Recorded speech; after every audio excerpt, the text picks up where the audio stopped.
Hey everyone, What If Fan here, bringing you another exciting part of What If Fishing System in Food Wars World. You can find the fanfic title and the original author's name on my Patreon page. Make sure to check it out and show them some love. If you enjoy the video, don't forget to like, subscribe, and ring that notification bell so you never miss an upload. Also check out my Patreon channel for early releases of all the series, where you can find all the series released one day ahead of YouTube. Alright, let's jump into it. Chapter 111, Asahi Nakiri the Mirror, Tatsuki School Festival. Time quickly reached the evening. For the Polar Star residents, a new course began. Whose turn is it tonight? At Polar Star, Asahi Nakiri looked at the students before him and asked. Me. It's my turn. Zenji Marui immediately rushed up.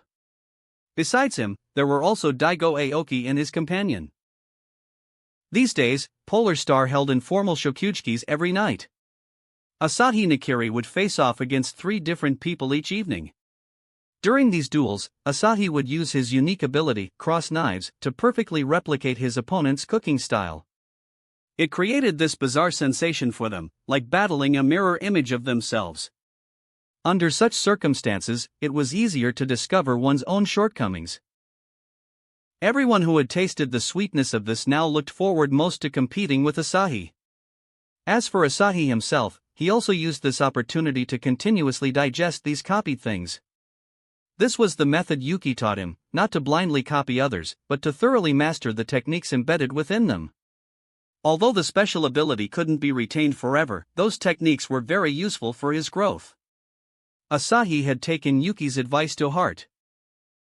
Previously, he did so to improve his culinary skills as quickly as possible and then defeat Joichiro Yukihira.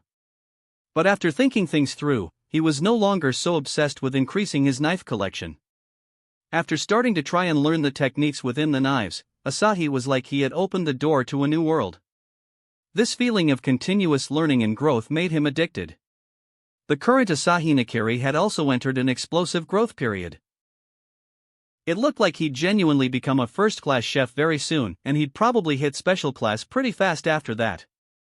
At that point, even without relying on his cross knives, he'd be able to crush his opponents easily.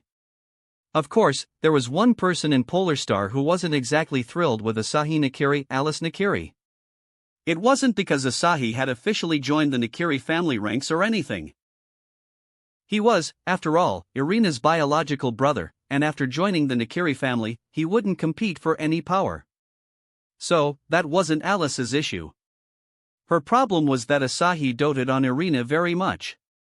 Which, fair enough, she was his only sister, and one who cared about him a lot.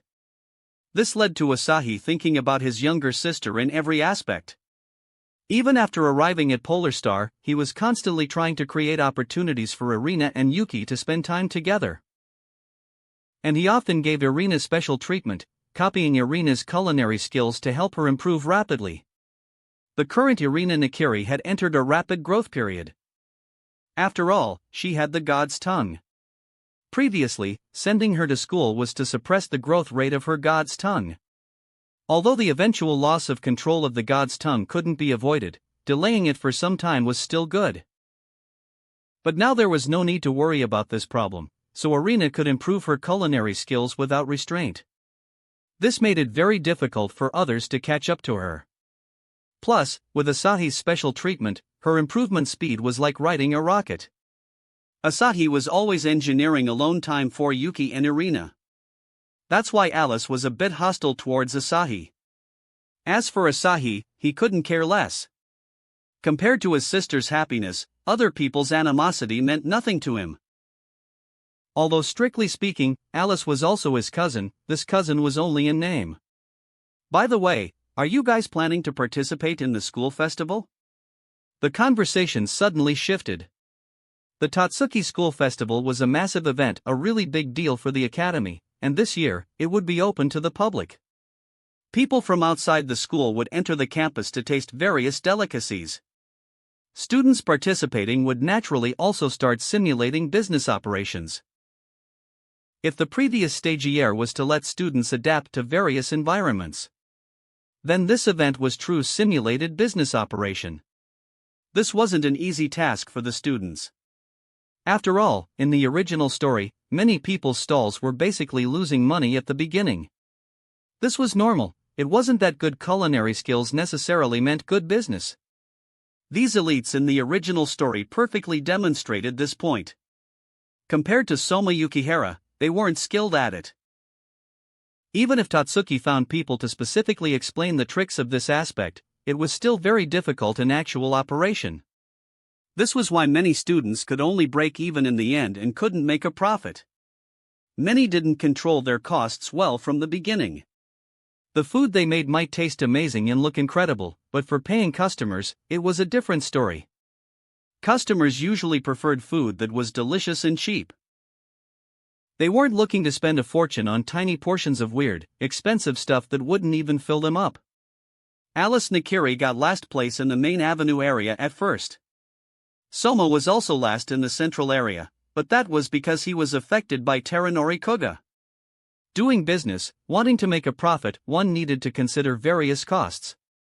And how to attract customers, these were the keys. How about we at Polar Star form a small group to operate? Yoshino Yuki proposed. While not everyone would participate, as long as those who participated gathered together, it shouldn't be a problem. That's a good idea. I'm in. Ryoko Sakaki chimed in. This was a prime opportunity to get her name out there. Students who weren't Elite 10 members, if they wanted to become famous, had to participate in these activities. Only this way could they be seen by people from the outside world. I won't participate. After all, if I were to get involved, it would be a bit too much like bullying, Yuki stated. He was an expert in this aspect, so he wouldn't participate. After that, others chimed in, some were in, some were out. Among them, Elite 10 members Satoshi Ishiki and Irina Nakiri would be participating, but they had to work the high-end area, catering to important guests. So, they couldn't participate in the team. Besides them, Soma Yukihira didn't participate this time. Yuki wasn't surprised. In the original story, Soma joined to beat Kuga Taranori. Right now, there was no rivalry between him and Kuga. So, he preferred to go taste others' dishes, learn, and grow. As for doing business, he had already done business for many years at his family's place. Seeing Soma not participating, Yuki felt that these guys might come asking for help later. Besides Soma here, the others had no business experience. Since we've decided, then let's determine which area we'll operate in next. Yoshino Yuki called everyone to discuss together. Ultimately, the Polar Star residents placed their operating location in the central area. After the school festival opened, it was divided into 3 areas. First was the main avenue area. This area extended from the school gate inwards, somewhat like a snack street. Although one could reach customers at the first opportunity, due to the number of stalls, the stall area was very small, and competition was very fierce. Generally, the stalls here sold some simple snacks because to compete here, speed was essential. Reaching the central area, this was often where table service and similar preparations were made. Various kinds of dishes, and those appearing here were often students with decent abilities. This was where most customers eventually gathered. As for the final high-end area, only a very small number of customers gathered here, but they were all wealthy individuals. Because the people operating here were basically all Elite 10 members, and these people came for the Elite 10. The Elite 10's charges were naturally very high, average people wouldn't consume here.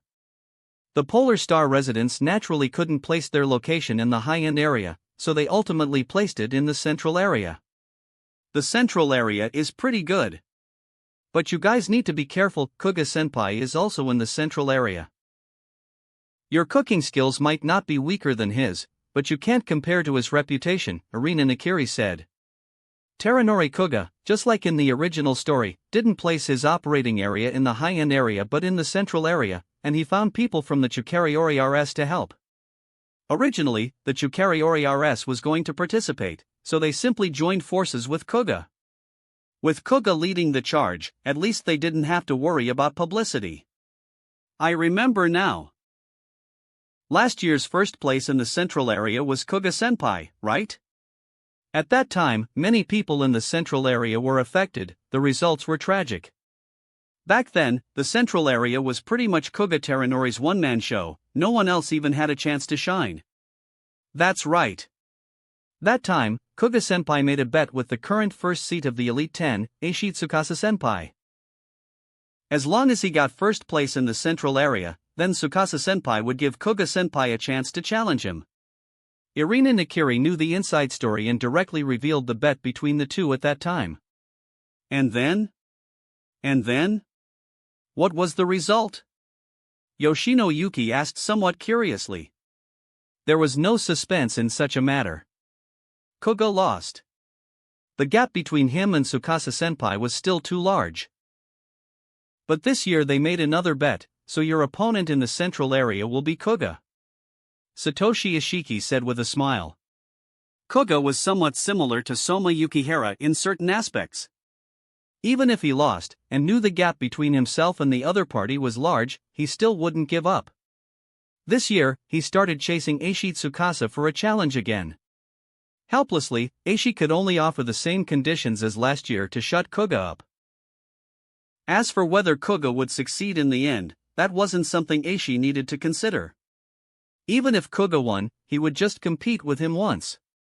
Anyway, he would be the one winning in the end. Otherwise, if Kuga kept pestering him endlessly, Eishi would feel quite helpless. Last year was fine, Kuga wasn't an Elite 10 member at the time, so he couldn't keep targeting him.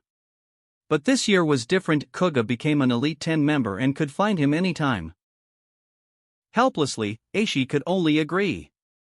In that case, then let's set a goal, defeat Kuga Senpai. Alice Nakiri proposed. Her words received everyone's agreement. Yuki also found this somewhat amusing. Next, it was up to these guys' performance to see if they could win. He felt the probability was likely not very high. Chapter 112, A Cacophony of Opinions, The Golden Laughing Buns. And so, having made their decision, the Polar Star residents submitted their application directly. Yep, they just gave it to Satoshi Ishiki to take care of. This kind of review was also done by the Elite 10. Polar Star had 2 Elite 10 members here, just a word was enough. This application was then mainly handed over to Atsuya Aizen. He was in charge of the school's finances. When it came to money management, Aizen was the most skilled. He himself enjoyed it. Others had no complaints about this.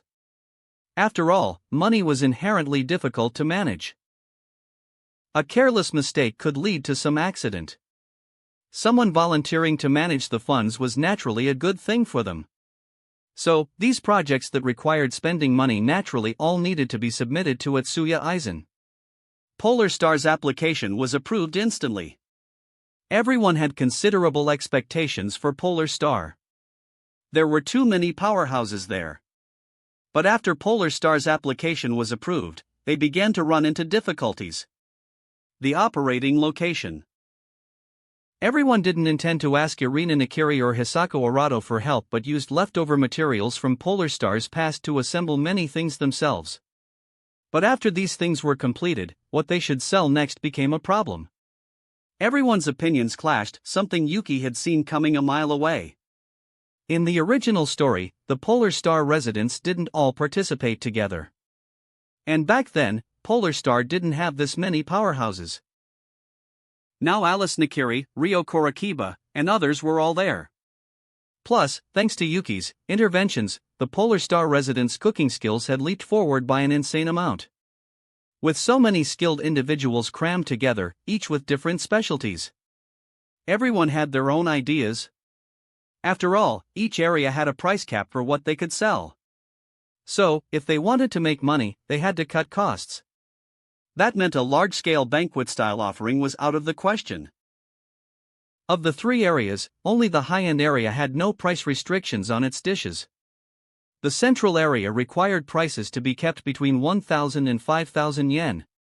So, the initial idea of everyone making different dishes was shot down right away. The best approach was to focus on a single dish or a type of snack. And that was the root of the problem. So many people trying to come up with the main idea was like hiring a whole bunch of master chefs to cook one meal. Without strict standards, and everyone's culinary skills not being weak, each having their own ideas, the final result was that nothing could be accomplished. At this moment, Polar Star's project was also stuck here. Sometimes, having too many master chefs is a problem in itself. And they're missing a leader. Sarge looked at the current state of the Polar Star residence and helplessly shook her head. This group just needed someone to take charge. But since everyone's cooking skills were more or less on par, no one would be satisfied if someone else was made the leader. Even though they were all friends, when it came to this, everyone thought their idea was brilliant, a surefire bestseller. Then, they could beat Kuga Teranori. Alright, you guys can stop arguing. I'll join in too. I'll decide what we're making and who does what. This bunch bickering endlessly was starting to get on Yuki's nerves. He'd originally planned to step in if they ran into trouble later on. But he never expected a major problem to crop up right at the start, forcing him to step in and sort it out, or else the festival would begin, and these guys would still be arguing about what to make. That would be beyond embarrassing. If Yuki is participating, then I'll listen to him. Seeing Yuki get involved, Alice Nakiri immediately ditched her own idea and fell in line behind him. Partly because she had a crush on Yuki, this was a good time to make a good impression. And partly because Yuki was, undeniably, the strongest one there. He had spoken up, what more was there to say? A leader had to be someone everyone respected. No one else had Yuki's kind of authority. Polar Star here had a whole bunch of geniuses. Under such circumstances, it wasn't an easy task for one genius to make another genius submit. But for Yuki? It was almost too easy. Never mind his status and cooking skills, just the fact that he'd been teaching the Polar Star residents for so long. In that respect, Yuki was practically their mentor. So, as long as he spoke, basically everyone would listen to him. If it's Yuki, then it's no problem. I'll listen to Yuki too. Megumi Tadakoro and the others also expressed their opinions one after another. Ultimately, in just a few seconds, the group that had been severely divided suddenly reached a consensus. Then what dish are we going to make next? Everyone looked at Yuki. With a leader in place, everyone no longer insisted on their own ideas but was curious about what dish Yuki would make. What I'm going to make is a very interesting dish. Wait for me a moment, I'll go make a finished product. With that, Yuki headed to the kitchen. The others' eyes lit up. Yuki was going to cook, that meant they'd get to eat Yuki's food. Yuki's cooking was, without a doubt, incredibly delicious. No matter what he made, they'd be looking forward to it. And now, the dish Yuki was going to make was one to be sold at the school festival. They were even more incredibly expectant. Before long, Yuki came out carrying a plate. On the plate were some golden brown buns. But these buns looked somewhat bizarre. They actually had smiling faces. Are these buns? Why are they this color? And what's with this smiling face? Everyone looked at the somewhat peculiar and somewhat bizarre buns before them and asked. There's a smell of oil. These should be deep-fried buns, right? Soma Yukihara said after sniffing. Hearing this, everyone sniffed carefully and then smelled the fragrance of oil. However, everyone wasn't too surprised. Because this era was ultimately the information age. Although deep-fried whole buns were rare, everyone knew this method. Pan-fried buns were somewhat similar. Of course, this was the first time they had seen one entirely deep-fried like this. Deep-fried buns are indeed very novel. But what's most surprising is the smiling face, right? What's going on with that? Was it deliberately cut open? But if you do that, won't the filling inside also be deep-fried? Megumi Tadakoro asked with some confusion. Besides the skin, the filling was also key for buns. Now, with such deep frying, no matter what the filling inside was, it would be fried dry, right? After all, the outer skin was already fried to this extent, the deliciousness of the filling inside would absolutely be completely lost. Yuki couldn't possibly make such a basic mistake, right? We'll know once we try it, Yoshino Yuki stated. True. Who was Yuki? He was a legitimate first-class officer. And supposedly, he was even stronger than a special-class chef now. How could a chef like that not realize the problem?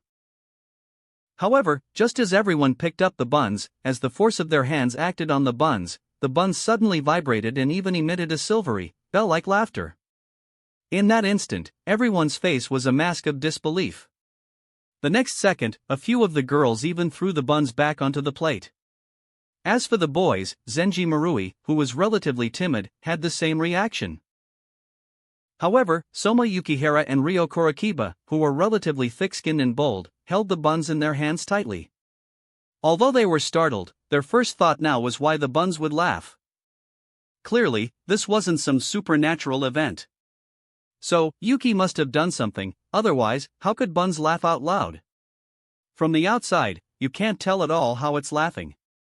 So, it should be a problem with the inside, right? Ryo Korakiba directly took a bite. The next second, the scalding hot meat juice almost burned him. These were deep-fried buns. While the outside had cooled down enough to be held by hand, the internal temperature hadn't decreased much. This one bite and Ryo was in agony. Swallow it directly? That temperature would be incredibly painful going down. Spit it out directly? He was reluctant to part with this richly fragrant meat juice. Keep holding it in his mouth? Similarly, his mouth was also very uncomfortable under this high temperature. At this moment, Soma Yukihira was like Ryo, his face constantly changing. So hot, so hot. I can't take it anymore. Finally, Soma, unable to bear it, directly drank a mouthful of cold water. The cold water cooled his mouth. Though it would affect the taste of the buns, he couldn't help it. As for Ryo Korakiba, this fellow was more stubborn. He toughed it out until the temperature dropped. Why is there still so much rich meat juice inside this bun? Shouldn't it have been dried out? And what's with this strange texture? It feels like eating some kind of jerky. Ryo Korakiba looked at the bun in his hand and began to search for answers within. The others looked at the bun he had bitten open. As a result, everyone saw the filling inside. Vermicelli and meat chunks? Are these meat chunks? They look a bit strange. Looking at the filling inside, Hisako Orato asked with some uncertainty. After all, these meat chunks had already been fried dry, and they were cut very small. They are indeed meat chunks. But why is there also vermicelli inside? And they're separated into two areas. Asahi Nakiri asked with a puzzled expression. He broke open the bun in his hand. The filling inside was vermicelli and deep-fried meat chunks, but they were separated into two areas, not mixed together. You see, the filling of a normal bun, no matter how many ingredients were used, would definitely be mixed together. He had never seen fillings separated like this. The state of the vermicelli is also strange. It doesn't look like it's been deep-fried, completely different from the meat chunks. But how can one bun, made with one method, present two completely different effects? Sarge stated she didn't understand what was going on, it looked too strange. Yuki, what on earth is going on here? Tell us quickly. Chapter 113, A Dish Beyond Human Capability, Yuki's Plan for Festival Dominance. The bun laughs, and the distribution and different states of the filling inside. All these questions left everyone very perplexed. They didn't know how Yuki did it, nor what the meaning of doing so was. This dish is called golden laughing buns, a very interesting type of pastry. The opening on the buns is, as you guessed, something I left intentionally. As for the meat chunks inside, they were deep-fried along with the bun when it was put into the oil. The meat juice was completely fried out, which is why they have a jerky-like state. The buns laugh because of these meat chunks. The dried-out meat chunks are very light. When you squeeze the bun, the force is transmitted to the inside. There's a small cavity inside the bun. Your pressure makes the meat chunks inside move, thereby causing the bun to vibrate and produce a sound similar to laughter. As Yuki said this, everyone was already dumbfounded. Although Yuki had explained why the buns laughed, understanding it and being able to do it were two completely different concepts. This was also a problem Yuki encountered when replicating this dish. It could be said that only he could make this dish. Apart from him, no one in this world could replicate it. As for why the inside of the bun is divided into two areas, and why the ingredients in each area are in different states, it's because I used Inferno to create a thermal membrane, directly separating the two ingredients. And during deep frying, I let the meat juice fried out from the meat chunks flow into the vermicelli area, to be absorbed by the vermicelli. The vermicelli wasn't affected by the deep frying and absorbed the meat juice, ensuring the taste and texture of the buns. The meat chunks, on the other hand, are there to make the bun laugh. Yuki explained all the principles of the golden laughing buns. But after listening, everyone thought about it and all felt their heads were about to explode. Behind the seemingly simple principles, every step was a major pitfall, every step was not something a normal chef could achieve. Never mind them, even if all the special class chefs in this world were brought out, it would be impossible to achieve any single point.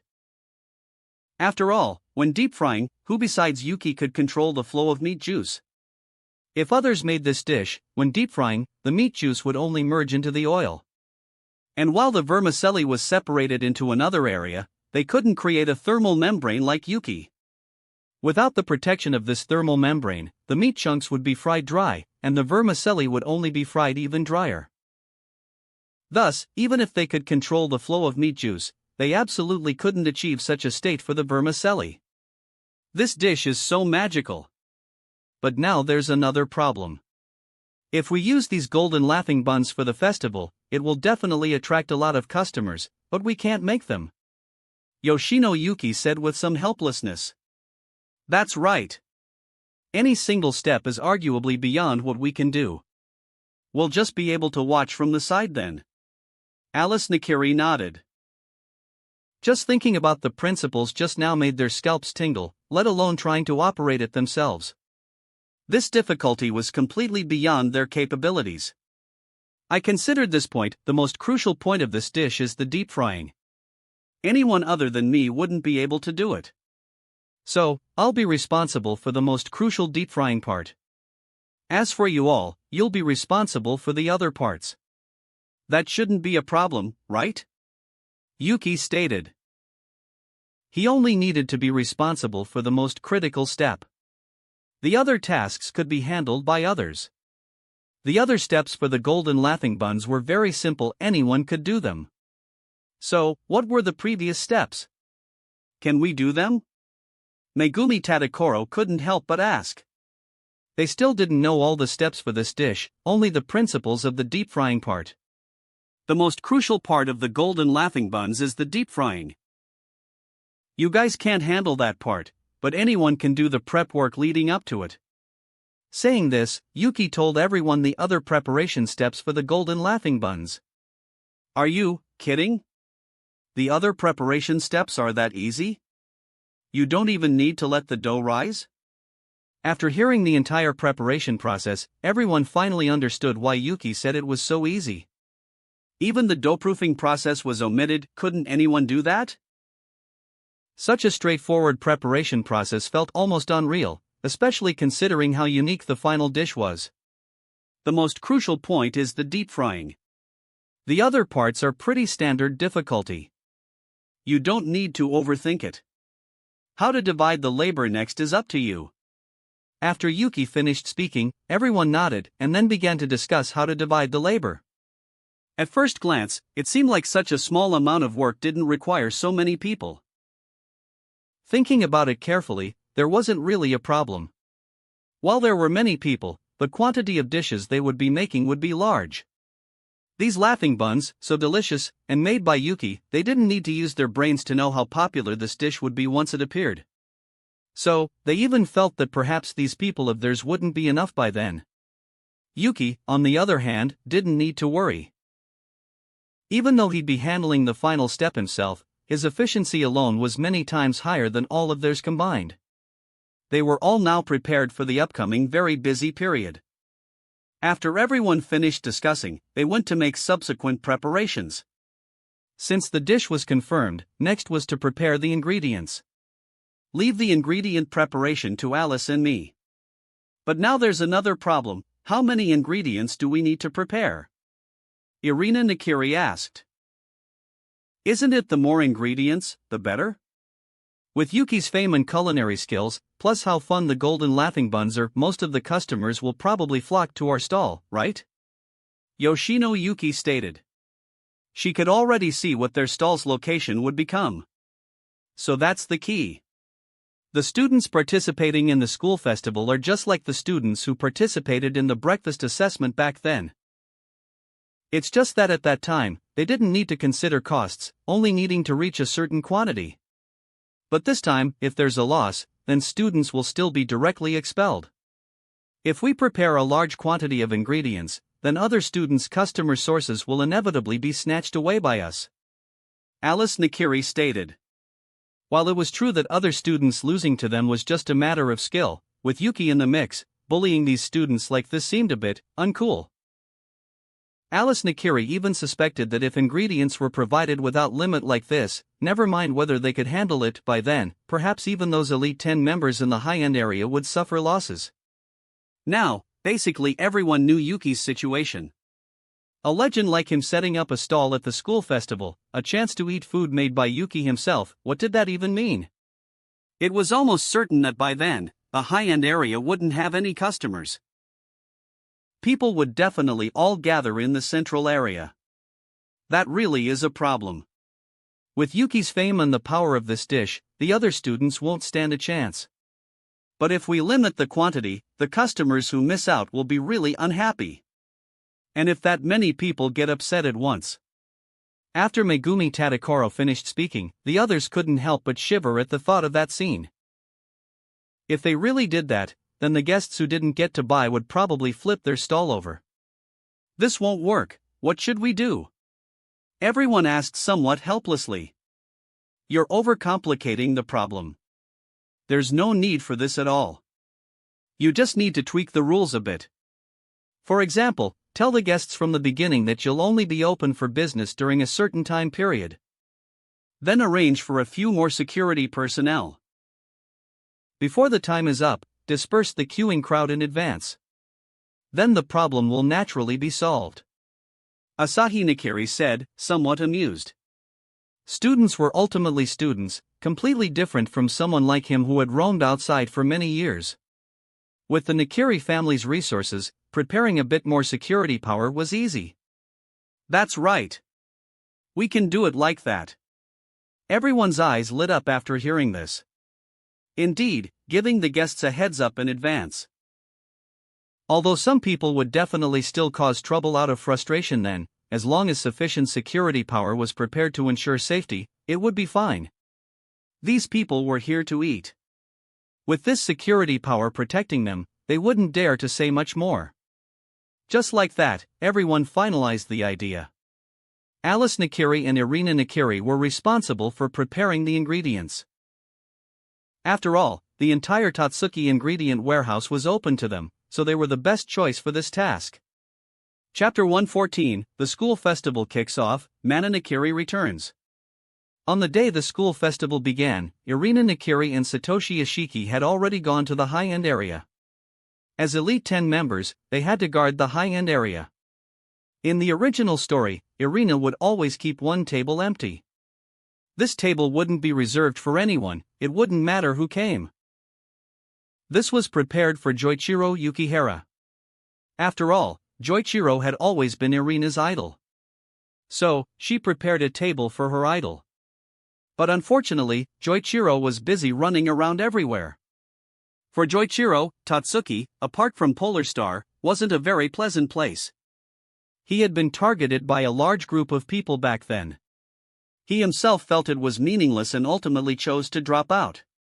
So, even if he returned to Tatsuki, he would only go to Polar Star or look for Senzima Nakiri. As for other places, there was nothing worth lingering for Joichiro. In the original story, this table didn't have Joichiro Yukihara but instead Azumi Nakamura. It was from this time that the atmosphere of Food Wars began to change. Although there were some underhanded tactics used at the beginning, it was just minor squabbles among students. Until Azumi Nakamura took the stage, he started to cause all sorts of trouble, making the atmosphere of the entire school like that of a large prison. Of course, this scene wouldn't happen again now. Azumi Nakamura was now completely dejected and had run off to who knows where to eke out a living. The entire Totsuki now prohibited Azumi Nakamura from entering. So, even if he dared to come, he wouldn't be able to get in. The final result would only be being targeted by Senzama Nakiri. The others arrived at their respective areas. At the same time, Irina Nakiri met her mother in the high-end area. "Mother, you're back." Irina was very happy after seeing her mother. While it hadn't been long since she last saw her mother, the long-term lack of maternal love made her somewhat reluctant to leave at that time. Now, seeing her mother, she was naturally very happy. This prominent figure really came to Totsuki. The other Elite 10 members also saw Mana Nakiri. At this moment, they were all very alarmed.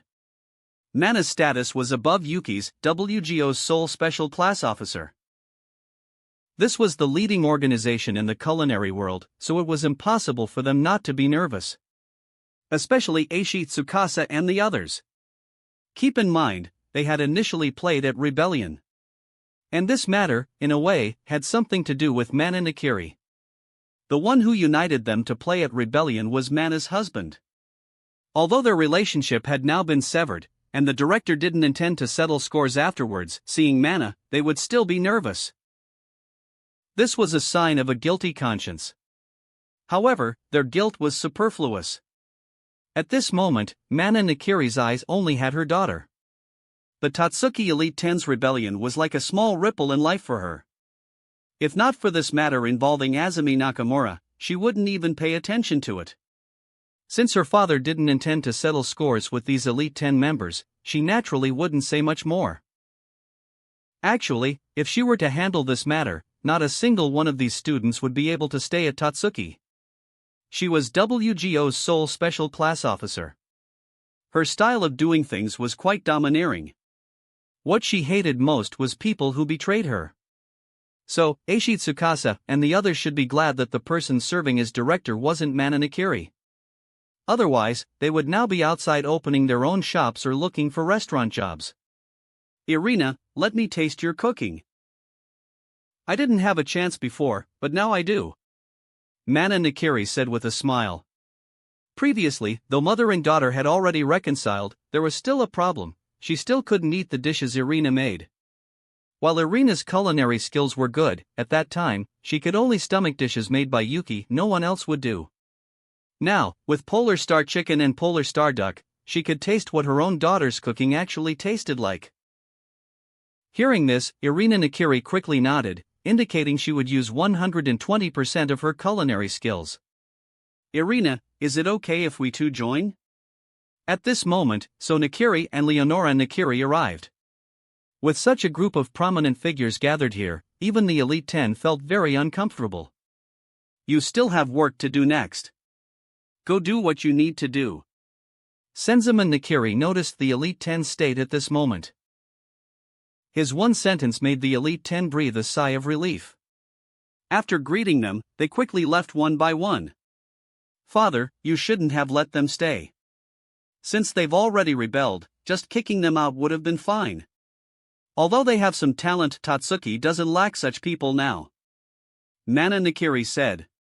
It was a good thing the rebellious Elite 10 members weren't here, otherwise, their hearts would probably be in their throats. "It's just children's squabbles. Totsuki is ultimately a school, there's no need to go that far," Senzama Nakiri said with a smile. Those in school were ultimately students. Adults needed to be responsible for their actions, but this group of people hadn't even reached adulthood yet. Their thinking was very mature. In his view, if children made mistakes, then just find a way to correct them. If successful, then all would be well. If they failed, then society would teach them later. Just like Kojiro Shinomiya's actions weren't accepted in school before, he wouldn't be so harsh, just giving a warning. He believed these people would learn from their mistakes. "There's no need to talk about this problem at this time, right?" So Nakiri interrupted their conversation. They had clearly come back for a reunion. Logically, this should be family day. Under such circumstances, there was no need to talk about outside matters. That's true. It's rare to see you all. Let's not talk about outside matters. It's a pity Alice isn't here, otherwise, we'd be considered a family reunion. Mana Nakiri said with some regret. When evening comes, we'll call Alice and Asahi together. That way, it'll be a reunion. Senzaman Nakiri said with a smile. Hearing this, everyone nodded. They weren't thinking of excluding Asahi Nakiri. They had already agreed to Asahi joining the Nakiri family, and he was Irina's biological brother. Afterwards, the group went to Irina Nakiri's restaurant. While reservations were required here, since her own family had spoken, she wouldn't say much more. Of course, Irina wouldn't cancel the people's reservation, she would only postpone it and apologize afterwards. Irina was very clear about one thing: since she was opening a business, she had to be responsible to her customers, even with her status. She wouldn't be like those restaurants that bullied customers because they were big. As the school festival began, the gates were opened, and then a large number of guests poured into Tatsuki. From the gate position, all the way to the edge of the central area, was the scope of the main avenue area. Incoming guests needed to exchange for meal tickets at the main gate and then use these meal tickets to purchase food. The guests are finally here. Now it's time for us to shine. Wait, why are people all running inwards?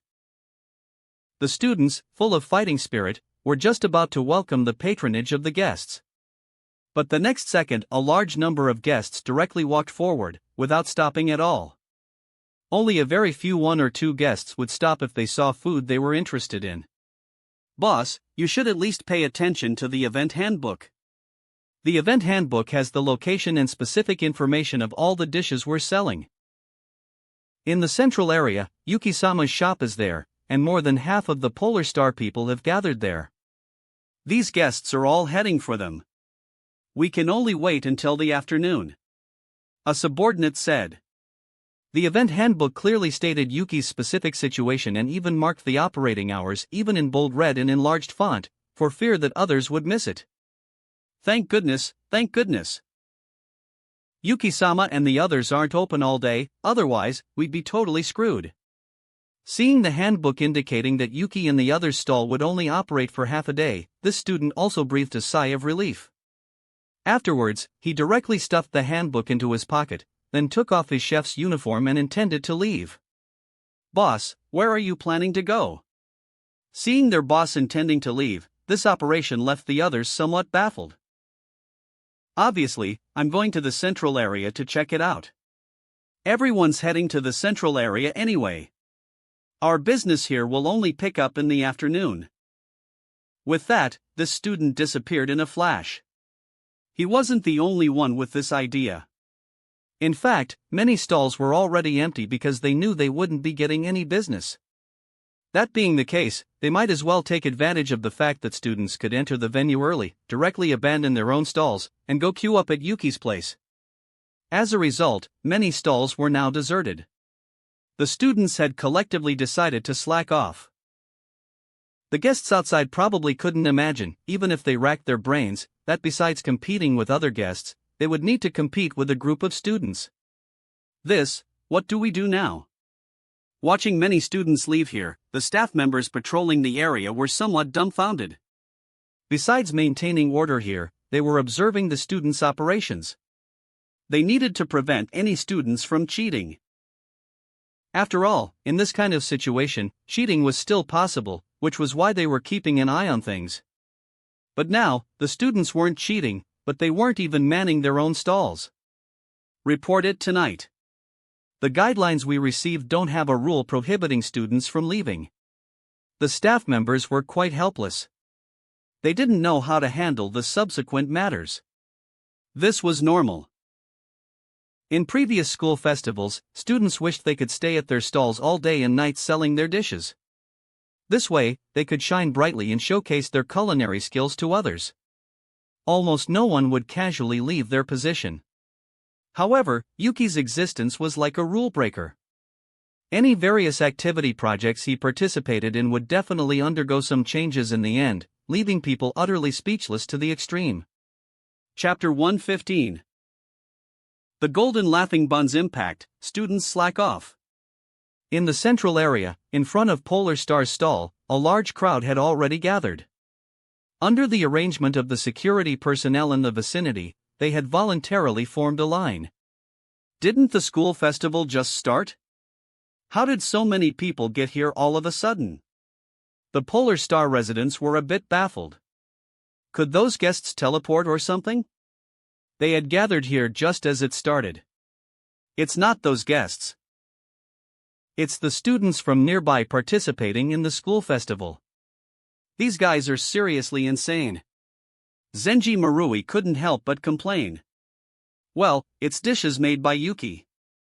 People who know Yuki is participating couldn't not pay attention. So, their current behavior is understandable. If it were me, I'd probably make the same choice. Alice Nakiri said while kneading dough. Hearing this, everyone nodded. Indeed, if it weren't for them working here, they would definitely be very much looking forward to Yuki's dishes and would also abandon their own stalls to queue up. It was a good thing the number of students wasn't large. After some screening, there were still 400 or 500 first-year students left. The second years were only in the double digits. As for the third years, you could count them on one hand. As for the middle school students, they were arranged to enter with the guests. So, there were only a few hundred people queuing here. Well, compared to the number of regular guests, these few hundred people really weren't much. Looking at the guests gathered here, Yuki directly set up 20 woks at once. That's right, since there were so many people, he didn't intend to make them wait long and decided to make a bit more all at once. Frying a few buns in one wok wasn't a big problem. With 20 woks, he could make over 100 buns at once. Such speed was incredibly fast. 1 wok, 2 woks. Hiss. 20 woks. Yuki-sama is going to control 20 oil woks simultaneously. That's too ridiculous. How can he even keep an eye on all of them? The crowd could see the scene of Yuki making dishes. When they saw 20 oil woks surrounding Yuki, they sucked in a sharp breath. Don't compare us to Yuki-sama. He is a first-class officer. Even at WGO, he's an absolute powerhouse. A die-hard fan of Yuki spoke up. It was a good thing no other first-class officers were here, otherwise, they would probably all be so ashamed they'd want to find a hole to crawl into. At this moment, Yuki began to act. After the buns made by everyone reached a certain quantity, he began to deep-fry them. And he instantly enveloped the oil woks with his inferno. On one hand, it allowed the oil temperature to quickly reach the standard.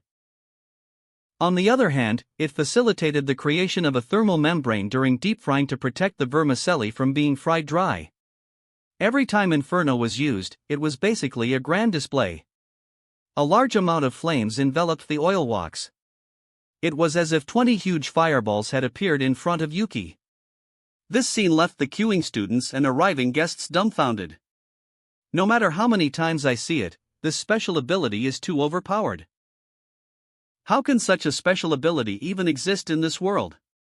Asahi Nakiri was very helpless watching Yuki cook. This ability was very overpowered. Not only was its effect terrifying, but it also exceeded the replication limit of his own special ability. For a special existence like Yuki-sama, his ability obviously has to be special. Sarge, who was utterly devoted to Yuki, stated. After glancing at Sarge, Asahi Nakiri said no more.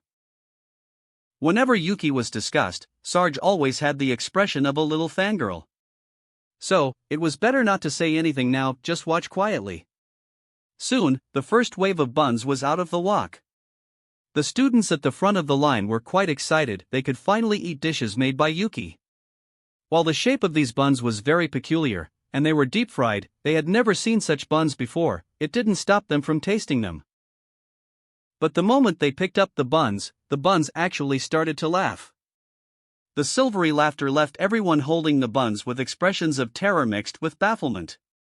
The buns are laughing. One exclamation, and everyone was startled.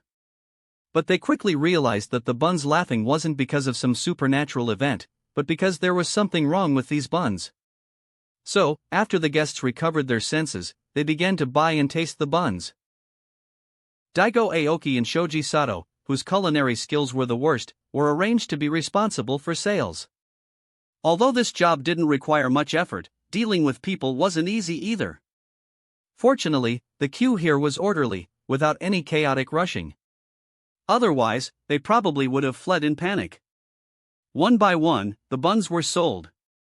To ensure that people at the back could buy them, each person was limited to purchasing one bun. Though somewhat inconvenient, everyone expressed their approval, especially those queuing at the back. If the people at the front bought dozens each, what would happen to those at the back? So, they supported such a decision with both hands. Those who got the buns didn't eat them immediately but stared at the laughing buns in a daze. They tried to find out why the buns would laugh. But to find out, one had to open the bun. However, figuring out the principle behind it wasn't easy either. After all, only Yuki could successfully achieve such a principle. Others, even if they knew the principle, couldn't do it. So, it was almost impossible for them to reverse engineer the principle. After all, if this principle were revealed, probably no one would believe it. How could anyone imagine it? Among these guests, there were acquaintances, for example, Rindo Kobayashi. This girl hadn't gone to the high-end area to participate in the festival but was instead taking advantage of the festival to run around, tasting all sorts of delicious food. At this moment, the guests at the high-end area gradually increased. It wasn't that they didn't want to eat Yuki's cooking, but they didn't need to queue up themselves. They could just send a few subordinates to queue up and buy things. As time passed, the first wave of students collectively moved to the end of the line to queue up again. Though they had already tasted Yuki's cooking. One bun wasn't enough for anyone. These delicious buns, one had to eat several more. So, they preferred to queue up here rather than leave. Anyway, with Yuki's cooking speed, it would soon be their turn again. Of course, Yuki's speed also depended on others' speed. After all, the buns were freshly wrapped by others. Rindo Kobayashi, at this moment, looked at the filling in the bun with a head full of question marks. She really couldn't figure out why this bun would laugh. And clearly, it was a deep-fried bun, but the texture of the vermicelli inside was completely unaffected. Most importantly, the vermicelli had the taste of meat, and the meat juice was abundant. If she hadn't seen Yuki fry this bun with her own eyes, she would even doubt whether this bun was actually deep-fried. After all, such a large opening on the surface, and the inside was fried somewhat crispy, yet the vermicelli was perfectly fine, completely unaffected. It could only be said that Yuki's golden laughing buns, as long as he didn't explain the principle, others couldn't guess. Just as Rindo Kobayashi and others were completely bewildered, those who had been dispatched to buy buns brought the purchased golden laughing buns to the high-end area. Golden buns placed on the table, and emitting silvery laughter, this left everyone present somewhat looking at each other in dismay. It was a good thing these bun buyers were fast enough. Any later, and the bun's skin would have softened, and then it wouldn't laugh anymore. Laughing buns. Irina, you should know what's going on, right? Looking at the constantly bouncing and laughing buns before him, Senzama Nakiri said. These buns are called golden laughing buns. As for why they laugh, Hisako, you explain. I still have kitchen matters to attend to. After speaking, Irina Nakiri returned to the kitchen.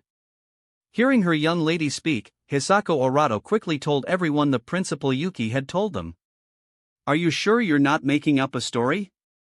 How could this principle possibly work? For So Nakiri, who specialized in researching various advanced cooking techniques, after hearing this principle, he felt it was impossible. The principle of the golden laughing buns is not wrong. But Yuki-sama also said only he can make the golden laughing buns, others trying to imitate will only fail in the end. Hisako Orato knew So's thoughts. It should be because of his special ability. We still know too little about this inferno ability. Nana Nakiri voiced her speculation. Wanting to make these dishes based on such a principle, only Yuki's peculiar special ability could achieve it, others simply couldn't. Never mind all that. While the buns are still hot, let's just eat. Senzaman Nakiri stated. Never mind whether it could be done now or not, eating was the key. The buns had already stopped laughing now, meaning the optimal time had passed. So, if they didn't eat now, the taste might be even worse later. To not be able to taste Yuki's dish at its best moment was a pity. After Senzaman Nakiri finished speaking, everyone else stopped waiting and took a bite. Due to the protection of the thermal membrane on the vermicelli, even after so much time, the temperature was still very high. This one bite, scalding hot meat juice and vermicelli rushed into their mouths. This made them, just like the Polar Star residents, completely reluctant to spit out the buns in their mouths. On this day, who knows how many people at Tatsuki would be scalded. But for the scalded guests, this was all their own desire. After all, such deliciousness. Even being scalded was worth it. Chapter 116, The Devastating Impact of Polar Star Meat, the Central Area's Despair. Unbelievable. The meat chunks inside were all fried dry, yet these vermicelli are totally unaffected. Instead, they've absorbed all the meat juice. Looking at the half-eaten bun in her hand, and then thinking back to Hisako Arato's earlier explanation, even though Mana Nakiri now knew the meat juice was in the vermicelli, the thought that Yuki could avoid the vermicelli during deep frying and still allow the meat juice to infuse into them just felt unreal. Mana, could you pull something like that off? So Nakiri looked at Mana. Even though Mana's god tongue was out of commission, she was still a legitimate special class officer. And a damn strong one at that. Impossible. This has nothing to do with culinary skill, it's his special ability. Mana Nakiri directly shook her head. Are you kidding? How could she do something like that? Everyone present could only marvel at how terrifying Yuki's special ability was. Like them, the other guests who tasted the golden laughing buns all had their eyes wide with disbelief. However, they didn't have Hisako Arato to explain, so they obviously couldn't figure out the principle behind it. After finishing the golden laughing buns, Irina Nakiri's dishes were also brought out one after another. The dishes Irina made this time were all made with Polar Star chicken and Polar Star duck. For the people in the Food Wars world, the impact of these two ingredients was devastating. Besides Irina Nakiri, Satoshi Ishiki on the other side used the same ingredients. This time, the Nakiri family wanted to use the meat of Polar Star chicken and Polar Star duck for advertising. After all, the people who could be here were all closely related to Tatsuki, and their status wasn't low. For example, the Sendawara sisters, Natsume and Ori, were currently at Irina Nakiri's table. With these people present, once this wave of advertising went out, the Polar Star series of ingredients would quickly become popular worldwide. What is this meat? How can it be so delicious? The texture is incredibly unique. It feels a bit like chicken, but there's a huge difference. Upon tasting the dishes made with Polar Star series meat, everyone present widened their eyes. Given their status, what good things hadn't they eaten? But this meat right now was truly special. They swore they had absolutely never eaten such delicious meat. More and more people, after tasting the Polar Star series meat, became completely addicted. The first reaction after coming back to their senses was to quickly finish the meat before them. After finishing, they turned their gazes to the Nakiri family's side. This dish was made by Irina Nakiri, so the ingredients must have been supplied by Tatsuki. Therefore, only the Nakiri family could know the details of these ingredients. Director, what the hell is this meat? It's so incredibly delicious, better than any meat I've ever eaten. Finally, one graduate couldn't hold back and directly asked the question on everyone's mind. The ingredients you all ate today are called Polar Star chicken and Polar Star duck. Currently, there are only these two types of meat, chicken and duck. However, there will be more Polar Star series ingredients in the future. We have already begun to nurture the Polar Star series ingredients in large quantities. As soon as Senzaman Nakiri said this, everyone present immediately understood. This was for advertising. While they didn't know what other ingredients the Polar Star series had, the chicken and duck meat they had just tasted already said it all. Is it really chicken? While the texture and taste are vastly different, it does have the characteristics of chicken. Natsum Sendawara recalled. She had felt it might be chicken earlier, but the difference was great, so she wasn't very sure. Now it seemed it was indeed so. It was just that these chickens and ducks were specially nurtured.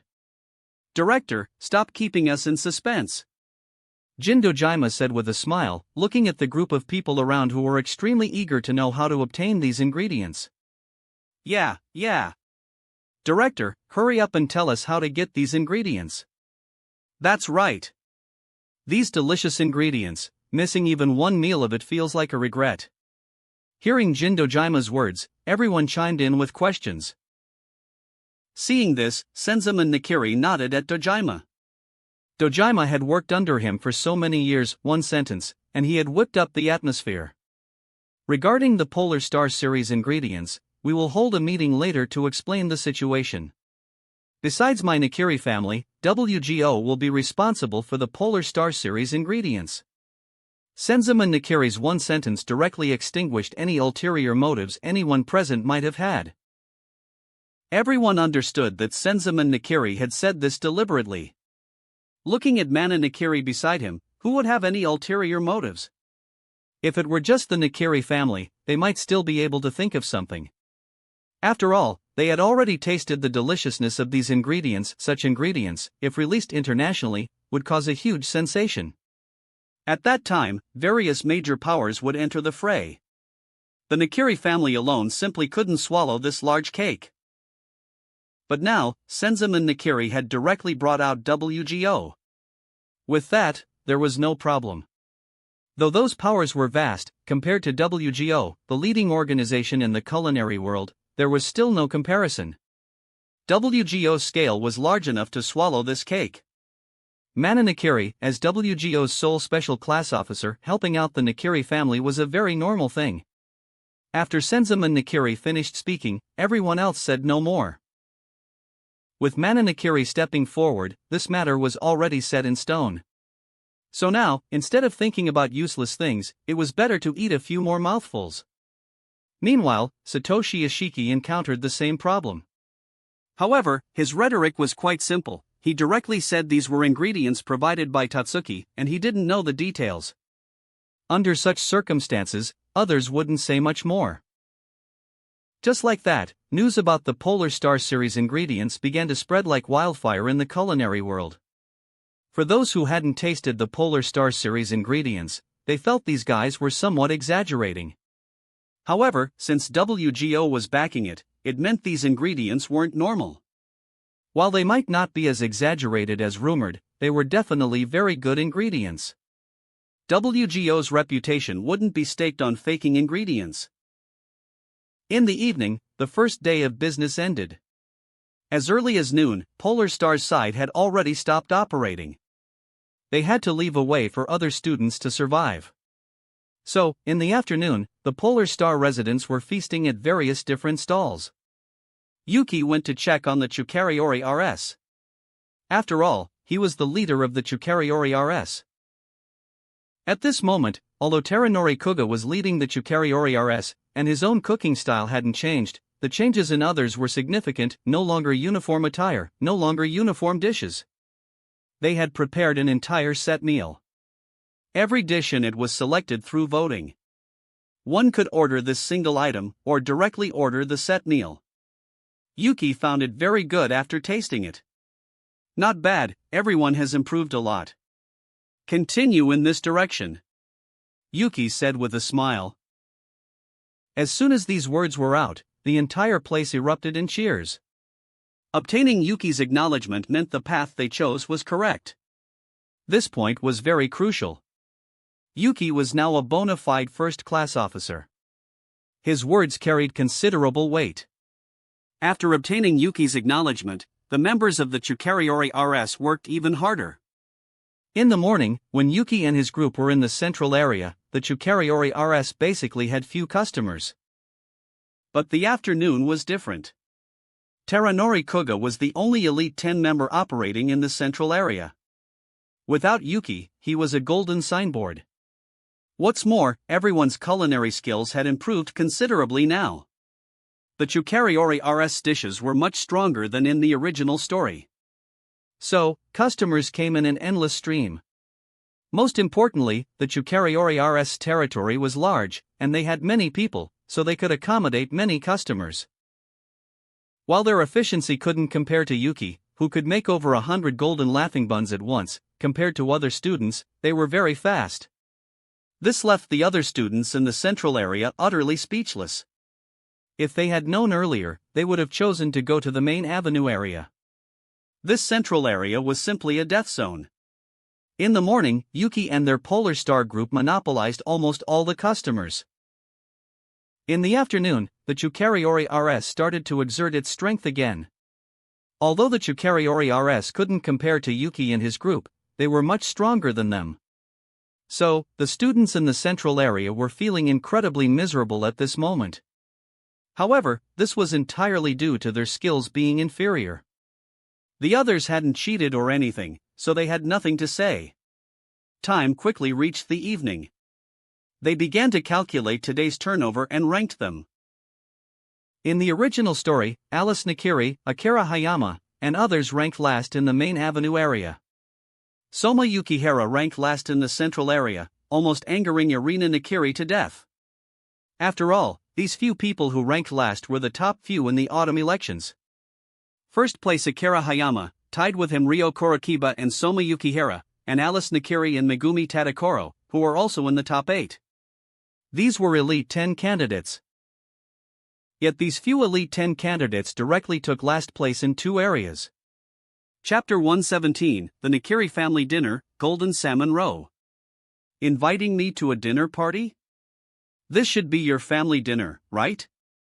Isn't it a bit inappropriate for me to go? Before even returning to Polar Star, Alice Nakiri found Yuki and extended an invitation. Because all the Nakiri family members had returned, Senzaman Nakiri would hold a family dinner in the evening. Inviting Yuki wasn't Alice Nakiri's own decision, Senzaman Nakiri had called her. In the eyes of the Nakiri family, inviting Yuki was very necessary. One reason was because Yuki had saved the god's tongue. This not only saved Mana Nakiri but also Irina Nakiri. It saved all future god's tongue wielders that might appear in the Nakiri family. You see, the god's tongue ability was hereditary in the Nakiri family.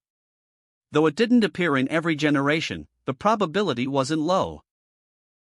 But in the past, every Nakiri family member who awakened the god's tongue ended up the same way, a tragic end. So, Yuki's importance to the Nakiri family went without saying. Another reason was that, in their eyes, Yuki was basically family now. Because both Irina Nakiri and Alice Nakiri liked Yuki. While his 2 granddaughters liked the same person, for Senzaman, this wasn't a problem. The reason was simple: Yuki was too strong, already strong enough to ignore all rules. If Yuki were just a special class chef, then Senzaman wouldn't allow both his granddaughters to be involved with Yuki. When they made the decision to place Irina by Yuki's side as a secretary before, they had already considered this point. Yuki would only be stronger than any special class chef and was destined to surpass the special class chef level. What Yuki displayed now wasn't just simple culinary skill. If nothing else, just the Polar Star series in Yuki's hands was enough for Yuki to directly leap to the top international level. The Polar Star series was enough for Yuki to develop a family from scratch into a mega conglomerate. Keep in mind, Yuki was only 16 years old now. To achieve such a thing at this age was even more outrageous than manga or novels. So, Senzaman felt that as long as his 2 granddaughters were willing and not forced, he would support whatever choice they made. Senzaman had spoken to So Nakiri and Mana Nakiri about this point, and both deeply agreed. After all, having been in the international scene for so long, they knew very well what this world was like. Someone like Yuki was destined to continuously surpass everything, eventually reaching a point where they could only look up to him. No, it won't. Grandpa specifically asked me to invite you. Alice Nakiri shook her head. In her eyes, Yuki was one of their own, so inviting Yuki to a family dinner was a very normal thing. In that case, I'll go. But I still need to go back to Polar Star for a bit now, Yuki said. Since he was invited as a guest, he had to bring some gifts. He planned to bring some ingredients he had fished out from the system's space. Although these ingredients couldn't be mass-produced, with the Polar Star series as cover, bringing out these ingredients wasn't a problem. After returning to Polar Star, Yuki greeted everyone and then went with Alice Nakiri and Asahi Nakiri to the Nakiri family's residential area. With a private car escorting them, the group soon arrived at their destination. "Yuki, long time no see. Do you still remember me?" After entering, the first person to greet Yuki was Alice Nakiri's father, So Nakiri. Since meeting Yuki at the Tatsuki resort back then, he hadn't seen Yuki for almost a year. "Of course, I remember Uncle So," Yuki said with a smile. His memory was exceptionally good.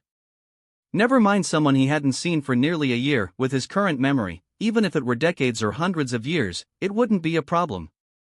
Afterwards, Yuki greeted the others. Though everyone present was from the Nakiri family, he wasn't reserved at all.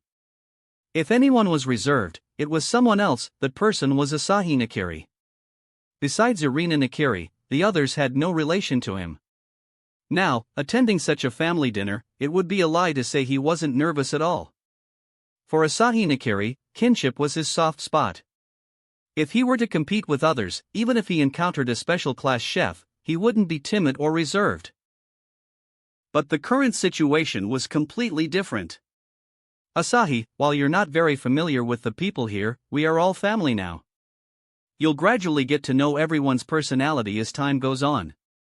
Senzaman Nakiri didn't directly tell Asahi to let go of his reservations. He knew very well that although Asahi was nominally one of their own now, his mentality was still that of an outsider. Never mind Asahi, even they couldn't immediately adapt to having an extra person. So, everyone needed time to gradually adjust. As long as they spent time together slowly, Asahi would adapt. "I understand. Grandpa." Asahi Nakiri nodded and called him Grandpa, though somewhat stiffly. "By the way, I also brought some gifts." Seeing the atmosphere was somewhat awkward, Yuki directly took out his gifts. While this awkward atmosphere had nothing to do with him, being in such an atmosphere wasn't very comfortable either. So, Yuki directly broke the ice. "What kind of fish is this? It looks a bit strange." Looking at the fish Yuki brought, everyone indicated they didn't recognize it. The people here were all chefs with considerable culinary skills. Even Leonora Nakiri and So Nakiri were the same. And there were two gods' tongues present. Their knowledge reserve regarding ingredients was even more exaggerated. After all, to develop the god's tongue and fully utilize it, one needed to constantly store this knowledge. But even the two gods' tongues couldn't recognize what kind of fish this was. Asahi Nakiri, at the side, was also completely bewildered. "Yuki, is this another one of those special ingredients?" Even Alice Nakiri, who had always been at Polar Star, hadn't seen this kind of fish. But she had eaten many special ingredients Yuki brought out, so she now guessed this should be one of them, just that they hadn't seen it. "That's right. This fish is called striped salmon, a very special ingredient. And this particular striped salmon is the most special among all striped salmon," Yuki said. "The most special one? What does that mean?" Alice Nakiri couldn't help but ask. "Wait, you guys, wait a minute. First, tell us what a special ingredient is," Irina Nakiri said, somewhat exasperated. These two were talking as if in riddles. They couldn't understand what it meant at all. Hearing this, Mana Nakiri and the others quickly nodded. They also didn't know what a special ingredient was. Even though Irina and Asahi lived at Polar Star, Yuki had been researching Polar Star series ingredients during this period, so they didn't know about such a thing as special ingredients. Special ingredients, actually, you all know about them. The Polar Star series belongs to special ingredients. It's just that there are quite a few types of special ingredients, but other special ingredients are very difficult to replicate. Currently, the only one that can be mass-produced is the Polar Star series, Yuki briefly explained. Hearing this, everyone finally understood. To put it bluntly, these special ingredients were ingredients similar to the Polar Star series that Yuki had created using special methods. It was just that the technology for these ingredients wasn't yet perfected and couldn't be mass-produced. The only finished product that could be mass-produced was the Polar Star series. But why say this fish is the most special among striped salmon? Understanding the meaning of special ingredients, Leonora Nakiri still asked another question. There are many finished products of striped salmons. These salmon also have roe inside. And among them, the most special kind is called golden salmon roe. This is a special individual that only appears in one out of several hundred striped salmon. This one, its body contains golden salmon roe. Compared to the striped salmon itself, golden salmon roe is even more precious, Yuki briefly explained. This striped salmon was caught by a lucky small bait some time ago. At that time, there were a total of 10 fish, and every single one of them contained golden salmon roe. In the world of Toriko, only one fish out of several hundred with roe might yield golden salmon roe. This probability was pitifully small, a probability of 1 in several hundred. If one's luck was bad, it might be impossible to find even 1 in several thousand fish. That burst of luck made Yuki happy for some time.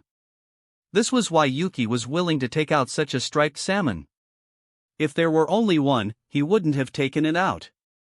Only 1 out of several hundred. This is too precious. Everyone knew very well that since the striped salmon in Yuki's hands couldn't be nurtured on a large scale, the quantity was limited. Within this limited quantity, there was still a probability of 1 in several hundred. This showed just how precious golden salmon roe was. This was indeed a grand gift. In that case, leave this fish to me to handle. At this moment, Mana Nakiri stood up. This rare ingredient, she felt the itch to cook. What? You're going to cook? Hearing this, everyone was startled. So Nakiri even exclaimed in surprise. Is there a problem with me cooking, brother? Mana Nakiri looked at her brother, somewhat exasperated. Why was this guy so surprised? And nothing. It's just that you haven't cooked for so long. How about you leave it to us? After my body recovered, I'm now capable of wielding kitchen utensils again. Mana Nakiri directly rolled her eyes at her brother. After her body recovered somewhat, she began to retrain her culinary skills. Although not yet back to her peak, she was, after all, a special-class chef, and one of the top among special-class chefs. So, handling these ingredients was still no problem. After speaking, Mana Nakiri no longer bothered with her brother. After asking about the specific situation of the ingredients, she took the ingredients to the kitchen. Chapter 118, Food Honors Ultimate Absorption, the dazzling golden salmon roe. This family banquet had specially hired chefs. For example, Jin Dojima was currently in the kitchen. Seeing Mana Nakiri come over, he was somewhat surprised. Mr. Dojima, don't mind me. I'll just use the kitchen to process some ingredients. You all continue. After Mana Nakiri finished speaking, she began to process the ingredients herself. As for Jin Dojima and the others, they still had many things to do, so they didn't pay much attention to Mana. But soon, their attention was drawn because as Mana used her knife to cut open the fish belly, the golden light of the golden salmon roe attracted everyone's attention.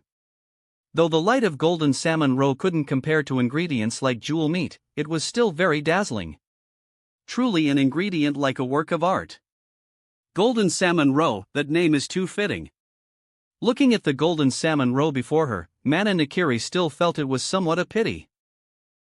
She had asked Yuki before about the specific situation of the ingredients. Could these salmon roe hatch into the same ingredient?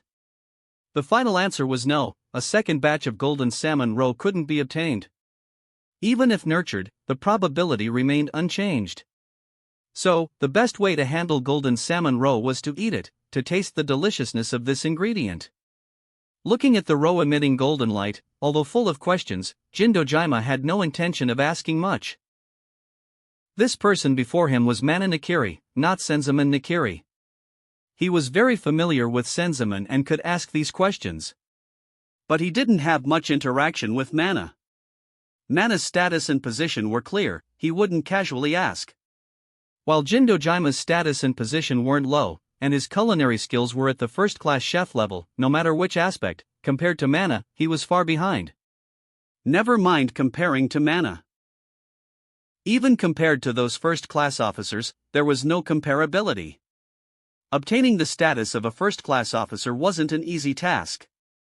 Not everyone could display enough talent like Yuki, making everyone acknowledge his status. Others wanting to become first-class officers had to mix in WGO for a long time. Not only did their culinary skills need to reach first class, but their work ability needed to be very strong, and they needed sufficiently strong interpersonal relationships.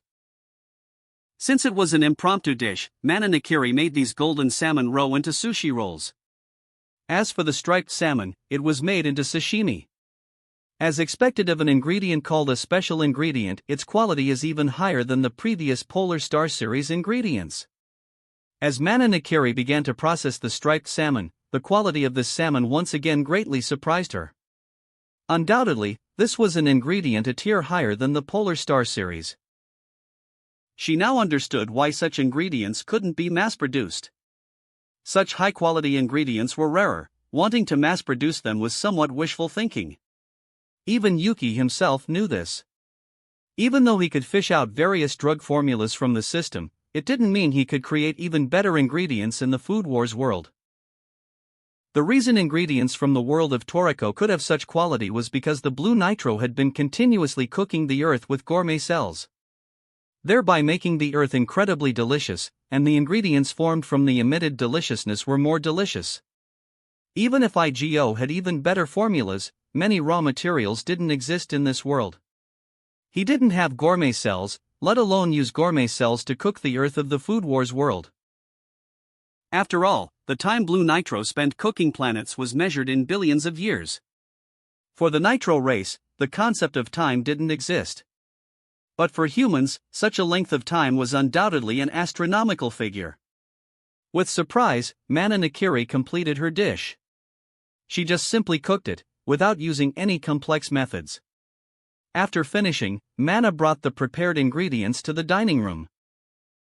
Everyone looked at the incredibly enticing salmon meat and the gunkanmaki made with golden salmon roe, all somewhat unable to hold back. However, they still forcibly suppressed their desire to eat and looked at Yuki. The ingredients were brought by Yuki. While this was their family dinner, they still had to give Yuki face. "Everyone, don't be polite. Dig in," Yuki said with a smile. He didn't have the habit of putting his hands together in thanks, so he directly told everyone to start eating. Hearing this, everyone didn't hold back either, picked up their chopsticks, and began to taste the salmon. Even though the golden salmon roe looked more gorgeous, Yuki had said that golden salmon roe was much more delicious than striped salmon. They saved it for last. What a smooth texture. And this bouncy feeling, it's completely incomparable to normal salmon. And this fresh and sweet taste, clearly, the fat content is very rich, yet it doesn't feel greasy at all.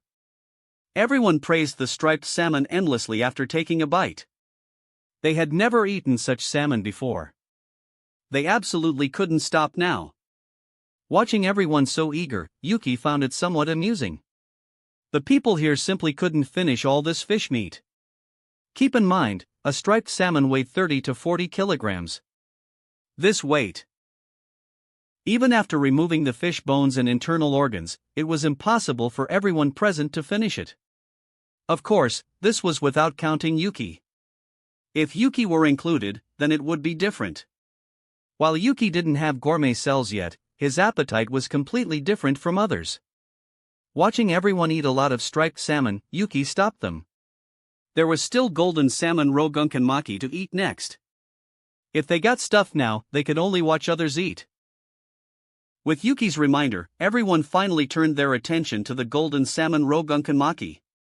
The striped salmon earlier was too delicious, so much so that they had forgotten there was still golden salmon roe. The striped salmon was already delicious enough. What would the golden salmon roe, which is even more delicious than the striped salmon, taste like? Looking at the golden salmon roe gunkanmaki before them, everyone was also very expectant. Afterwards, everyone picked up a piece of gunkanmaki and took a bite. With continuous chewing, the golden salmon roe instantly burst in their mouths. In an instant, the deliciousness exploded in their oral cavities like countless small bombs. This was an ingredient with a capture level of 2. Keep in mind, even the striped salmon hadn't reached level 1. Although capture level was assessed based on a series of comprehensive factors such as difficulty of capture, rarity, etc. Taste was one of the key points. The deliciousness of golden salmon roe was naturally above that of striped salmon, even if the two weren't the same type of ingredient. An unbelievable savory and fresh taste. The moment the roe burst, this deliciousness reached its peak, completely immersing people in it.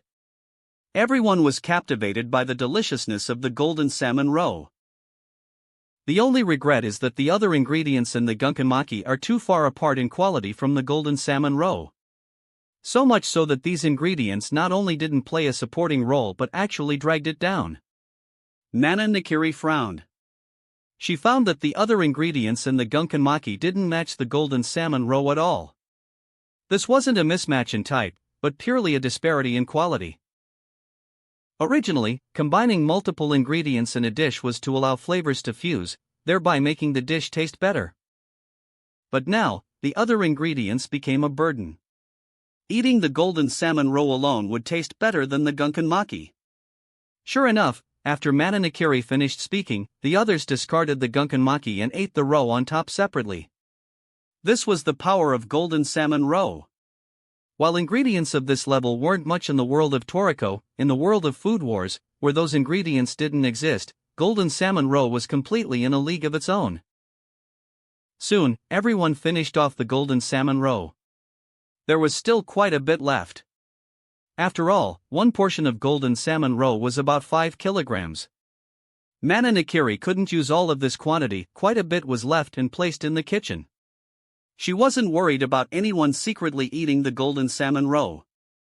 If these guys want to secretly eat it, then they wouldn't need to mix in the culinary world anymore. Just like that, a group of people ate striped salmon meat until they were stuffed. Yuki could imagine these guys were in for some suffering tonight. And Jin Dojima and the others were even more speechless. Because by the time their dishes were served, only Yuki among those present could still eat. Everyone else's stomachs had no room left at all. Yuki, however, welcomed all comers. While the dishes Dojima and the others made weren't as good as his, he wouldn't disdain others' cooking.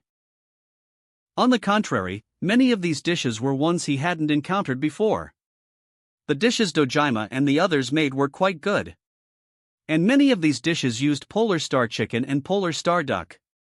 Nana Nakiri was here, so they needed to accommodate her. They couldn't use other ingredients, otherwise, she would just spit it out after one bite. While Yuki was here tasting delicacies, the others were helpless.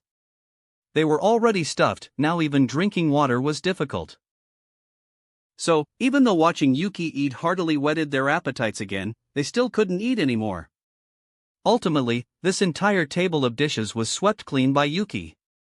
What a huge appetite, and his stomach doesn't even look that bloated. Where on earth did all that food go? Watching Yuki eat so many dishes, everyone was very surprised. Looking at his barely bulging stomach, everyone was even more perplexed. This was Yuki's uniqueness. While he didn't have gourmet cells, food honor allowed him to easily control his body to break down ingredients and absorb nutrients. That's why Yuki's appetite was so astonishing. And after eating, there wasn't much noticeable change. Keep in mind, if it were anyone else eating like him, never mind this whole table of dishes, even just a small half, their stomachs would probably look like they were 6 months pregnant by now. After eating, everyone chatted for a while. It was mostly the Nakiri family chatting about family matters. Yuki and Asahi Nakiri couldn't really interject in this, so the two chatted on the side. After the banquet ended, Yuki and Asahi returned to Polar Star. As for Alice Nakiri and Irina Nakiri, their relatives were all here. They stayed here for a few days to accompany their family. Chapter 119, Polar Star Series Launch, The Culinary World Shakes. The school festival proceeded in an orderly manner. Without Azumi Nakamura causing trouble, nothing major happened until the very end of the school festival. However, the central area underwent a brand new adjustment. The school changed the standards for the central area. Originally, the standard should have been expulsion for losses. But this time, because the situation was special, 2 time slots were monopolized and semi-monopolized by 2 behemoths respectively. So, in the end, to prevent capable students from being expelled, the school lowered the standards.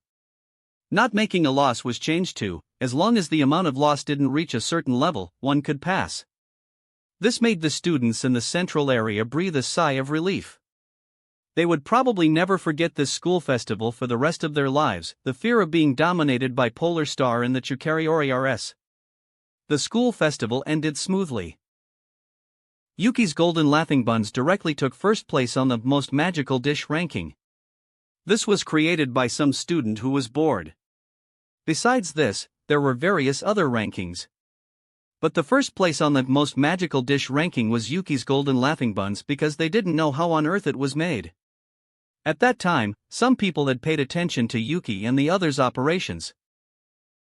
After all, the entire production process, from kneading dough to the final deep frying, was exposed to everyone's eyes.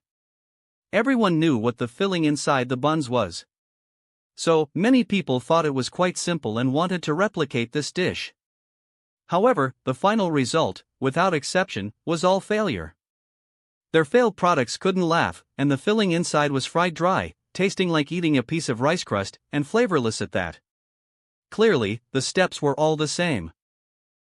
Some people even recorded videos of everyone making the dishes and followed them step by step, but they still failed in the end. This world didn't lack clever people. Soon, as everyone gradually analyzed, they discovered the problem. The problem lay with Yuki. Someone even made a detailed analysis explaining Yuki's overpowered abilities. Golden Laughing Buns, because of its zero replication success rate, topped the Magical Dish ranking, and also the most difficult to make ranking. Among the many rankings, only the worst tasting ranking didn't feature Golden Laughing Buns, it dominated first place in all others. After the school festival ended, another matter quickly fermented internationally. The Polar Stars series ingredients. With Yuki's drug support, these poultry could mature in a week. The Mito family had been operating at full capacity during this period, even somewhat neglecting other animals on the ranch. They were single-mindedly nurturing Polar Star series ingredients. This also led to the first batch of Polar Star series ingredients being nurtured just a few days after the school festival ended. During this period, with the Nakiri family's support, the Mito family was frantically expanding their ranch. This made the head of the Mito family grin from ear to ear. It was just the beginning, but the Polar Star series had already increased the Mito family's net worth by an unknown amount. Even many major powers larger in scale than the Mito family were currying favor with them. On WGO's side, Nana Nakiri signed a contract with Yuki. Afterwards, Yuki left the matter to them to handle. For Yuki, this money now was completely just a string of numbers. He was more focused on his own culinary skills. With the completion of the first batch of Polar Star series ingredients, WGO and the Nakiri family sent some to all the major powers. They planned to brand the Polar Star series as high-end ingredients. This couldn't be helped, after all, the cost of the drugs and various nurturing costs were there. While the nurturing time was short, only 7 days, other costs were not low at all. So, they couldn't be sold as cheap ingredients. After those major powers tasted the Polar Star series ingredients, they all began to contact WGO and the Nakiri family, trying every means to purchase the ingredients. These past few days, the Polar Star series ingredients have really been causing a stir. On TV, on phones, it's all news about Polar Star series ingredients, everywhere. Fumio Daimito was in a very good mood now. The name Polar Star series originated from Polar Star Dormitory. With the Polar Star series ingredients having such a great reputation, it meant Polar Star was also famous. Yuki chose this name because of the previous Polar Star chicken and Polar Star duck.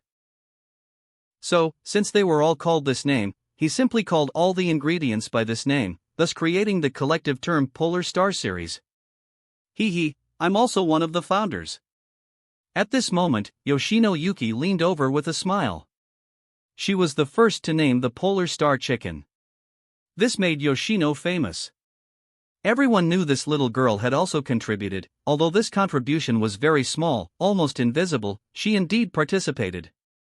Polar Star series are very popular. The Mito family, to prevent people from coming to steal the ingredients, has arranged for many security guards. Irina Nakiri said. As long as the profit was large enough, then someone would take desperate risks. This had been true since ancient times. After the first batch of Polar Star series ingredients caused an uproar, the price of Polar Star series ingredients on the black market had already been hyped to an astronomical figure. But even at an astronomical price, there was no stock. WGO's site had just started. The first batch of ingredients, and even the second batch, could only be produced by the Mito family's ranch. And not many would go steal things from WGO's ranch. The Mito family was undoubtedly an easier target. Irina Nakiri had been listening to Akumi Mito complain. According to Akumi, her father had even moved into the ranch to guard it, just fearing that if something went wrong, he would be blamed. After all, this was the key to the Mito family's rise. Has it already developed to the point of stealing ingredients? Everyone was stunned. They never expected it to reach such a stage. It's normal. The benefits are there. And now the Mito family is the sole supplier. Yuki wasn't surprised. It would be strange if no one coveted it. When WGO's production ramps up, there won't be so many people targeting. But the situation with the midnight chefs isn't quite good. Asahi Nakiri said. He still had some contact with some midnight chefs. Midnight chefs were different from others. It was more difficult for them to obtain those ingredients. Production was limited now, and the Nakiri family and WGO would only supply some major powers. Midnight chefs themselves weren't well received. The Nakiri family and WGO wouldn't sell ingredients to them. So, midnight chefs were now starting to get restless. It was fine if they hadn't tasted such ingredients. But after eating them and then not being able to buy them, that was a kind of torture. And these midnight chefs were all restless individuals, acting unscrupulously when doing things. I've received some news. It seems many midnight chefs are heading towards Japan. With Japan's current Shokuchiki system, I feel like it's going to turn into a chaotic mess. Sarge shook her head. When she first learned about the Shokuchiki system, she was stunned. It could be said this place was a paradise for midnight chefs. After all, many midnight chefs loved to plunder. The existence of the Shokuchiki system was basically tailor-made for them. Yes, but knowing these guys are coming in advance makes it easy to handle. Yuki smiled.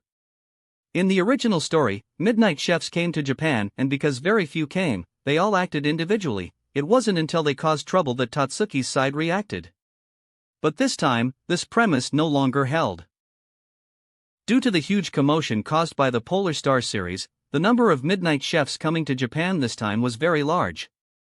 As for the solution, the existence of the Shokuchiki system was based on the existence of the Shokuchiki Administration Bureau. Only Shokuchikis recognized by the Bureau could be established. As long as a Shokuchiki wasn't established, then the wagers were naturally useless. So, just by communicating with the Shokuchiki Bureau, there was no need to even stop Shokuchikis. Just a little maneuvering by the Bureau's people was enough. Chapter 120, Pioneer of the Culinary World, Special Class Chef. WGO began to mass-produce the Polar Star series ingredients on a large scale, and Yuki made a fortune from this. Looking at the numbers that were constantly increasing every day, Yuki felt somewhat numb. Money, this thing, when it exceeded a certain limit, for someone like him who didn't usually spend much money. It was completely just a string of numbers, only good to look at. Just like that, time flew by to the end of the term. During this period, Yuki received large baits several times from fishing. But it seemed his good luck had run out before. The things fished out by large bait weren't very good, all being rather cumulative secret techniques. Yuki was more looking forward to the once-a-year super bait. It was almost a year now. Last time, the super bait allowed Yuki to fish out Food Honor. The existence of Food Honor allowed all his aspects to improve very quickly. If not for Food Honor, although he could reach a certain height relying on other abilities, he absolutely couldn't reach his current height. However, Yuki hadn't even waited a year before his culinary skills improved to the limit of the Food Wars world, that is, the special class chef level. And it was a special class chef recognized by the system. Your culinary heart is powerful. I've traveled all over the world these years and have met some special class chefs, even competed with them. But not a single one of their culinary hearts can compare to yours. Your dishes made with full strength. After eating them, I felt a strong sense of submission. While I barely managed to block it with my own culinary heart, it will still take a long time to completely eliminate it. At Polar Star, half of the dormitory was empty at this time. Because it was vacation now, most people had chosen to go home. The person speaking to Yuki now was Joichiro Yukihira. He came back to see his son and wanted to see what height Yuki had reached. After all, Mana Nakiri's God's tongue wasn't something just anyone could handle. At least, he couldn't. So, he suspected Yuki might have already reached an even higher level. Ultimately, Joichiro chose to compete with Yuki with all his strength once. Yuki used this opportunity to compete with Joichiro to successfully raise his culinary heart to the special class level. The special class level recognized by the system was not the special class demarcated by the Food Wars world. His culinary heart had already surpassed anyone in this world. He was now the strongest chef in this world. The overly domineering culinary heart made the dishes Yuki produced with full strength have an extremely large impact on people. Of course, Yuki could choose not to infuse his culinary heart, or infuse less. This way, others could eat his dishes. But dishes made with full strength were too devastating. Though it was a guaranteed control on average people, for chefs who had reached the special class level, it was much weaker. Of course, the current strength of culinary heart wasn't Yuki's limit. Yuki's culinary heart could continue to improve. Sooner or later, he could instantly control special class chefs like Joichiro. My culinary heart just has this effect. I can't help it either. Hearing Joichiro's words, Yuki said, somewhat amused. Forget it, let's not talk about this. Your culinary heart is the strongest I've ever seen. Have you already reached a new level? Surpassing special class chef? Speaking of this, Joichiro's eyes lit up, looking intently at Yuki. It wasn't that he had taken a fancy to Yuki, but he hoped his culinary skills could reach a higher level. These special class chefs had always been searching for a way to reach a higher level, but they had never been able to figure out the path forward. Now Yuki might have reached a higher level. How could he not be excited? Not yet. I'm still at the special class level. But I do have some insights. That is, what you all call special class now isn't actually true special class. In my view, a so-called special class chef not only needs to comprehend culinary heart but needs to elevate culinary heart to a certain level. Just like me now, the impact of my culinary heart is quite difficult for even you to eliminate, Yuki said. This was the standard given by the system. Elevate culinary heart to a certain level? I see. So, we've been looking in the wrong direction all these years. Joichiro Yukihira realized the problem with himself and others after listening. They had always thought that as long as one comprehended culinary heart, one became a special class chef, and then they began to search for a way to enhance the special class chef level. They had discovered that culinary heart could be continuously strengthened. It was just that the speed of strengthening culinary heart was quite slow. Not everyone was a cheat player like Yuki. Chefs who could reach the special class level, besides super geniuses like Joichiro, others were not young. They didn't have so much time to slowly hone their culinary heart. But thinking about it carefully, their behavior was like an infant who had just learned to walk. They couldn't even walk properly yet and would fall at any time. To go research running at this time would get no results and might even be counterproductive. Yuki's words reminded him. What needed to be done now was to improve his culinary heart. When culinary heart reached a certain level, it would be as if the infant could already walk proficiently. At that time, researching running would be much easier. Perhaps. I have some clues about the next rank. But whether it's correct or not will depend on whether I can reach that level. Yuki stated. He indeed had clues about the next rank, and these clues originated from soul-soothing esoterica.